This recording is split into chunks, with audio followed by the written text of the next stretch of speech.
Hey y'all, let's talk Queen Sugar. So a lot happened this episode.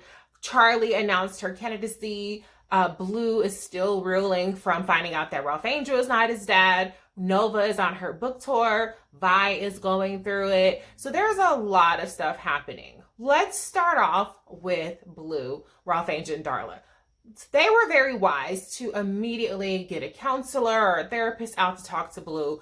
Blue is, struggling with it, but the therapist is saying that it's perfectly normal. So I think that it's good that, they are really being responsible and, showing the importance of therapy and mental health for children. Okay. You don't have to wait till you've already gone through a whole bunch of stuff and you're leaving rehab or whatever to see a therapist. So I thought that was a really great part of the episode. Vi is still feeling, out of sorts because of, all the trauma with Jimmy Dale and the book. And so, Hollywood is trying to be supportive, which he always is, right?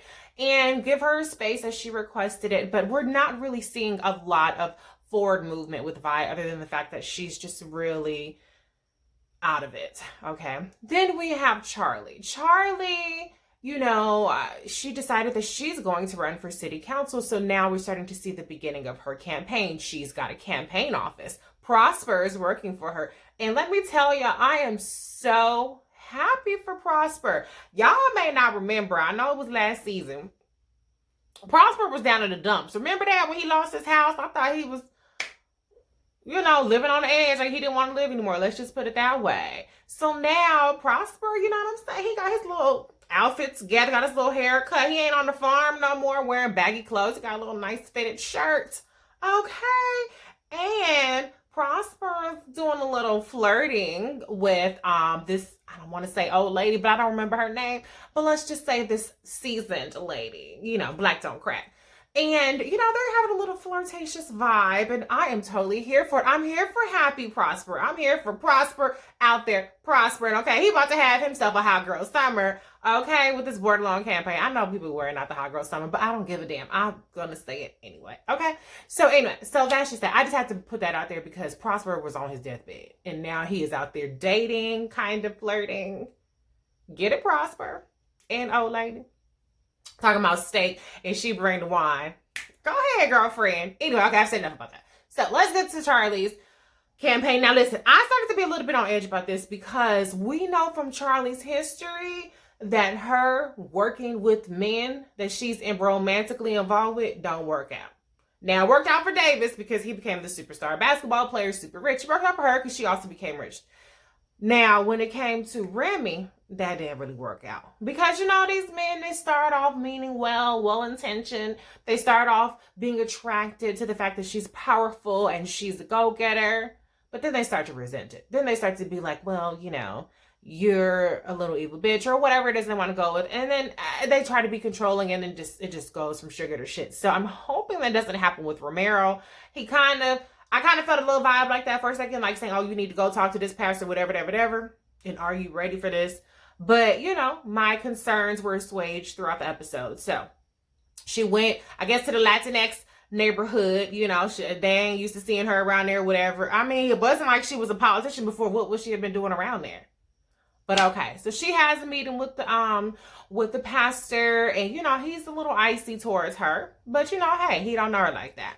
Then she has a little romantic dance with Romero. Then she gets some action. I just realized they haven't gotten it on yet, at least that we've seen. So this is some real progress for Charley. Charley is finally getting her life. She got a nice guy for now. We're gonna keep it in the nice area. And she seemed to be out here living her best life. So she launches before she can launch her campaign. She's talking and with Romero and Prosper is over there getting his little flirt on, about to go to have a little lunch date. Somebody throws a brick in her office. She's like super shaken up. Glass obviously gets on her neck and she's all like terrified. And we haven't seen this level of terror from Charley before. So she's obviously very shaken up, starting to double think this whole campaign that she's about to launch. She doesn't want to put anybody in danger. And she understands that this is a very serious thing. But Romero, bless his heart, is there for moral support and to encourage her and let her know that she is fighting for the people of St. Joe. So we get to see Charley get her little Kamala Harris on and launch her campaign. I was totally here for it. Y'all know I'm rooting for everybody black. I've been clear about that. Whether it's fictional black or in-person black, I'm rooting for everybody black. So yes, go ahead, Charley, and get your life. And let's vote for Charley for city council. Next, she gonna be goddamn married. Then she gonna be good. And then she gonna be president. It's gonna be Charley Bordelon for president. I'm jumping the gun a little bit, I know. But I'm just saying yes to black woman leading in 2019. Okay? So that was that. But anyways, so with Charley doing her campaign, Nova gets wind on that. And I'm gonna bring it back around to Nova, but let me just talk about the Charley Nova part. Nova gets wind of the fact that Charley is kind of putting in the work that Nova likes to appoint herself. You know, she's like Queen Mother activist, you know, down for the people, power to the people. And she out there living that low-key book celebrity life. And so she felt a little kind of ways because she kind of feel like, well, you know, Charley is kind of being more authentic with what she's doing for the community. And she's not at the present moment. So she feels a little way about that. But speaking of feeling a little way, Nova's little girlfriend, professor that she done kicked back up with, is definitely feeling a way about Nova's success. And, you know, it kind of looked like she's doing a little sabotage. I mean, obviously she sees that Nova's the best thing smoking right now. So she's cozying her way up to Nova, but at the same time undercutting her. You know, she definitely injects herself into conversations that don't have nothing to do with her. She injects herself into meetings. And she's clout chasing like a mug on Nova. Now, because Nova's an asshole who has completely taken advantage of everybody in her life by spilling all their dirty secrets in her book, I don't have any sympathy for her. I actually think it's kind of good to give her a taste of her own medicine. And that's what this professor does. And this professor reads Nova's ass for filth. And, you know, Nova didn't really have a good comeback. All she said was she's outgrown her. Yeah, that's true, but I'm telling you, I got my entire life in Keke off of this woman. Cree Summer, I don't remember the professor's name, but she bred Nova her rights. You know, talking about, oh, you know, it's funny for you to talk about somebody when you stepped all over, throw your family under the bus to write your book. I agree. But, you know, Nova's starting to see it's a little lonely at the top, and the people that you have right next to you, like this professor chick, ain't really for you. Nova's family would have been for her and supported her. That's all they've ever done. But she had to go about it the wrong way. She had to be shady about it. So she's alone at the top right now. Everybody else was at Charley's launch. Nova tried to extend the olive branch and called Charley. You know, I'm so sick of Nova and her goddamn quivering voice.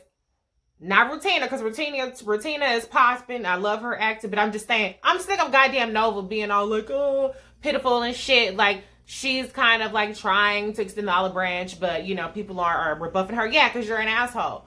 But I do think that, you know, we might see some forward movement with the whole, you know, Cold War front with the Borderlands. So next week definitely seems really good. I'm trying to figure out why they couldn't fit a little bit of that action into this week, but it's okay. We're gonna pace ourselves. And yeah, but overall it was a great episode. I'm here for Charley. I one of the first things I said this season was I want to see a Charley win. And somebody did correct me and say yes, Charley did have X, Y, and Z that she won, but I really want to see Charley win for the culture, for black women stepping out there in leadership positions, trying to be elected officials. Let's see Charley Bordelon win. Let's see Nova get her act together and truly make amends. Let's see Vi back thriving, happy, healthy, even though we know in the previews ain't gonna be that easy. And one last thing I forgot to mention is Micah. What's wrong with Keke? I'm confused as to why Keke is so off him right now. What was on his Instagram? Was he tripping on the summer or something? I don't know, because Keke seems really, really, really down on Micah right now, and I don't get it. And poor Micah with his little puppy dog eyes, he just want his little Keke back. So maybe we'll find out more about what's going on with that. But you guys leave a comment. Let me know what you thought about this week's episode. What are your predictions? Is Nova ever going to be able to make amends? Is Charley going to win? What's going to happen next? And I'll see you guys next week.